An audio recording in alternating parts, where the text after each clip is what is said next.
For those 2 weeks I had some sort of a unit prepared. I would try not to make it too hard and fast to begin with. I definitely want to be prepared with lots of material and ready to go, but I would want to make sure I use those 2 weeks for assessment opportunities as well. They will help with being able to modify that unit as you go, and also it would be helpful for the teachers who are going to end up with those students throughout the year. You might have some of those students yourself, so that's going to be helpful to you, but it's also going to be helpful for the teachers, and that again is another way you can sort of break the ice with the staff at the school as well. If you've got some assessment material that you can sort of pass along to those teachers, that's going to sort of help them out in their first few weeks down the track with their students. As far as planning the activities that you would do with the students, definitely use the first couple of days to sort of find out what the students' interests are, find out what their ability levels are at, so that you can take the unit that you've prepared and modify it so that you can put some differentiation into it for students at different ability levels, and so you can also look for opportunities based on their interests that are going to more appropriately engage them as well. You might find with the nature of the class that you can do a lot more work that's going to be group orientated or individual desk orientated, depending on how you feel that's going. I'd also make sure that in your first few weeks that you don't go overboard with too much content curriculum as well. You also want to give opportunities for letting the students get to know each other, getting to re-establish contact with each other. They might have not seen each other for the entire holidays over summer or over Christmas time, so you want to give them a chance to get to know each other as a class as well, the class dynamic, and also get to know you as a teacher. So whatever icebreaker activities you plan for the class, you also want to make sure that the teacher is a part of that. You want to make sure that you're a part of that icebreaking thing as well. So whether that's through modelling what the tasks are, or also just taking part with the students as well, I think that's important as well. So yeah. Term 1, first 2 weeks. Where do we begin? There are a wide range of activities that teachers can utilise in the beginning of each year, regardless of whether the class they start with is not their permanent class. Pre-assessments can be used and handed over to the student's permanent teacher. Tomlinson refers to pre-assessment as assessment is today's means of modifying tomorrow's instruction. Pre-assessment allows the teacher to identify what the student already knows in a specific topic or subject. It is critical to recognise prior knowledge so students can engage in questioning, formulating, thinking and theorising in order to construct new knowledge appropriate to their level.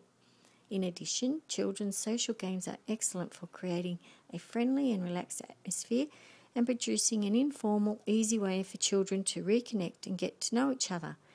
Kids' social games also encourage spontaneity and are fun, great icebreakers. There are also a few procedures that novice teachers need to prepare for the beginning of each year. Investigate students' learning histories, identify the whole school learning program, for example, accelerated literacy program. Look over the teacher resources. Pre-assess all the students to build a base. Prepare a preliminary sequence of lessons. Write a classroom management plan and create student portfolios. Students write a paragraph description of themselves and combine into a class profile or develop a web page. Use classroom activities to build self-esteem and gain insight into individuals, for example, a comment box, and or design and make a greeting card for their soon-to-be new teacher. As mentioned previously, social games are great techniques to engage students and build self-esteem. Ensure that you are well prepared and have your program, units of work, books for shared reading, and ensure that the activities are appropriate, which might mean that the content, procedure and product may need to be differentiated and relate to the books that you are working with. Pre-assessments. Use individual pre-assessment sheets, formal and informal, to assess language and literacy, maths and other key learning areas. One form of assessment is questioning. For an alternative questioning technique, there's a strategy called turn and talk. During a lesson, there may be opportunities to have the students do a turn and talk activity for a few minutes. This allows students to talk about the information presented and shared to clarify thoughts and questions.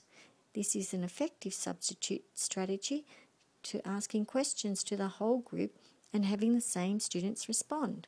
All students have a chance to talk in a non-threatening situation for a short period of time, as well as implementing KWL charts and graphic organisers establish what they know. Whole class read a chapter book and answer comprehension questions using the 3 H's: hear, hidden and head. Comprehension assessments using closed passage worksheets as well. After every chapter, students will write what happened in the book and make predictions of what might happen next. Assess reading using creative arts, for example, readers' theatre and drama and music and visual arts. Another form of pre-assessment is spelling and numeracy games and tests. Another form of pre-assessment is individual survey questions. Devise and create a survey question consisting of about 20 questions. This will allow the teacher to gain an insight into the students' interests and experiences and about their background. Example, question 1, 5 words that your friends would use to describe you. Question 2, favourite hobby. And question 3, qualities that you admire in adults, and so on.